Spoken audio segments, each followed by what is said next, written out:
The story shifts to the commander's office, and we see him on the phone talking with Jang Yi while another person is seen sitting right in front of him. Jang Yi was telling the commander that he wants to leave for his home to take care of an urgent business. The commander gave him permission and told him to finish his work quickly and return as soon as possible, as after the reincarnation team comes back, they will start the next round of combat operations immediately, and they need him with them when that happens. After the call, he turns towards Deng and tells him that everything is ready now and all they have to do is get their plan into motion. He asks if he has any questions about the mission. The man asks if the team captain has been decided.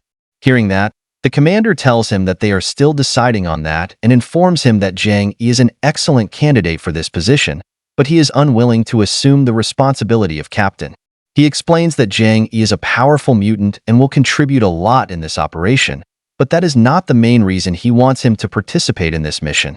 The main reason is his ability to block the abilities of Takuchi Mayumi, so it doesn't really matter if he takes the position of the captain as long as he is participating in this mission. After that, he informs him that he was thinking of making Bailey Chongqing the captain of the team. Hearing that, the man disagrees with him, saying that Bailey does not possess the ability to command a team of powerful mutants, and the command power cannot be handed over to Gao Chongqing. So that leaves them with Jang Yi, who is the best candidate right now, and he asks if his offer wasn't high enough for him to refuse the position. He then asks what the commander offered Jang Yi in return.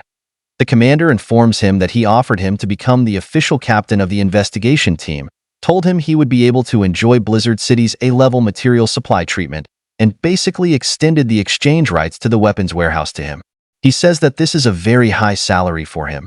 Hearing everything, the man tells the commander that he was a soldier and didn't know how to do business.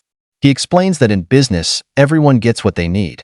So if he wants Jang Yi to agree to his conditions, he must also meet his requirements. That confuses the commander, and he asks what he was trying to say.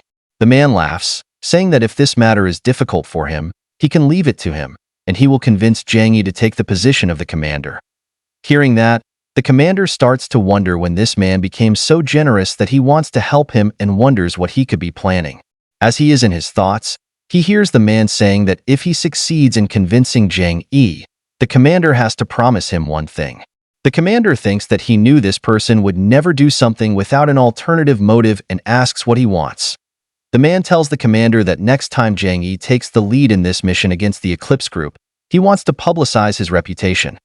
The commander asks if he was worried that Gao Chongqing will gain too much prestige in Blizzard City because of this incident, which will affect his family's reputation, to which the man comments that no one wants their subordinates to be so successful that they start to overshadow their own masters.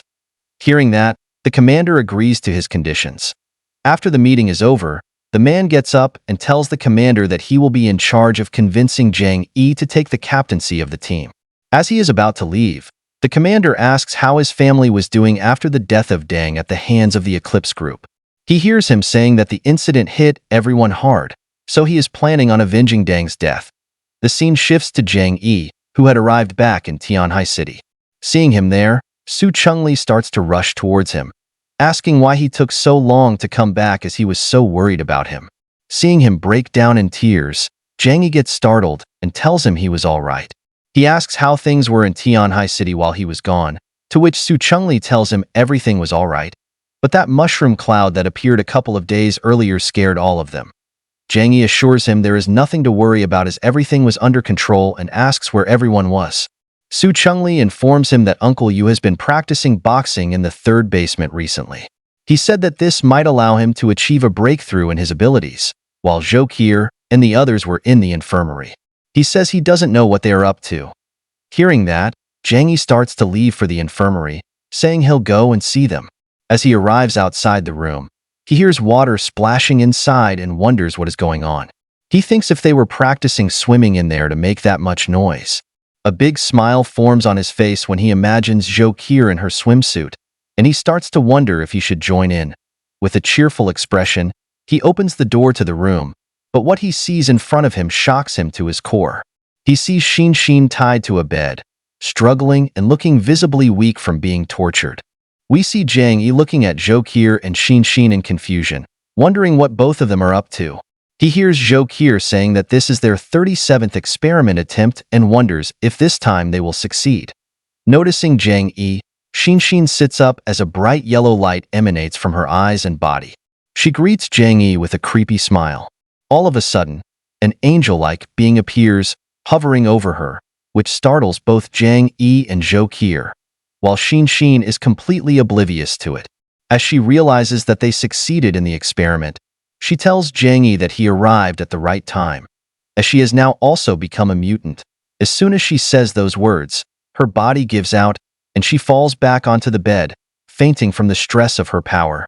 Meanwhile, Zhang Yi, still unable to process what was going on, asks Zhou Qier what they were doing and what that angelic being hovering over Xin just now was.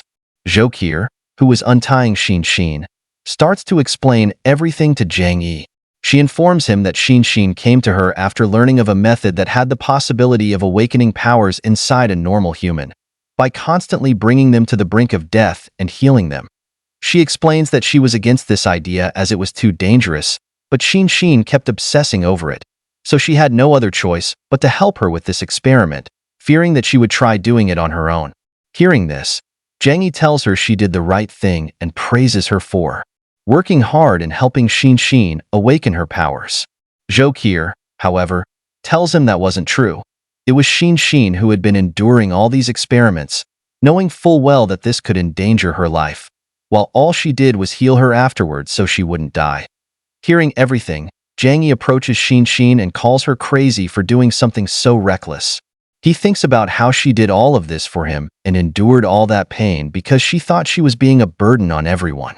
After that, he turns towards Zhou Qier and tells her to follow him to meet Liu Karen, as he has something he wants to show them so they can help him study its composition.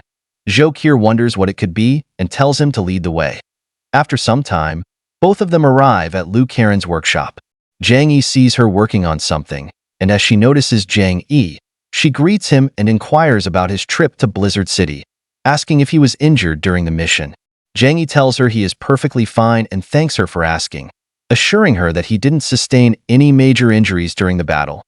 Hearing that, Liu Karen gives a sigh of relief and asks how things were in Blizzard City, also inquiring about the Eclipse group, whether they managed to wipe them out. Zhang Yi tells her that it's a long story and that he will tell everyone about it later. He then brings out the amplification drugs, saying that he needs help in analyzing their efficiency and side effects so he can determine how effective they are.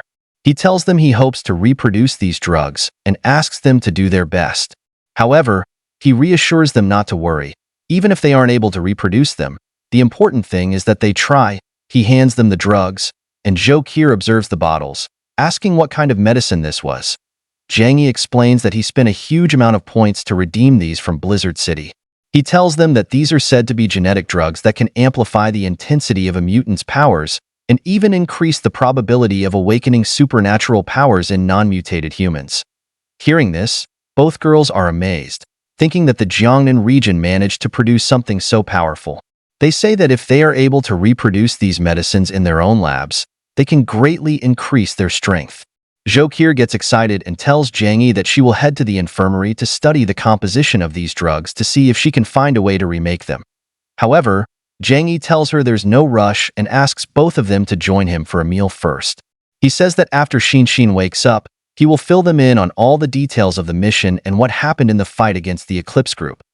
The story fast forwards, and we see Zhang Yi sitting in the dining room with everyone, while Xin tells him that now she can be of more help to him since she has awakened as a mutant.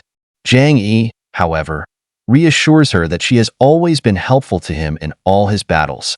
After that, he asks what kind of powers she awakened after the experiments. Xin leans in closer and whispers in his ear, asking if he wants to test them himself.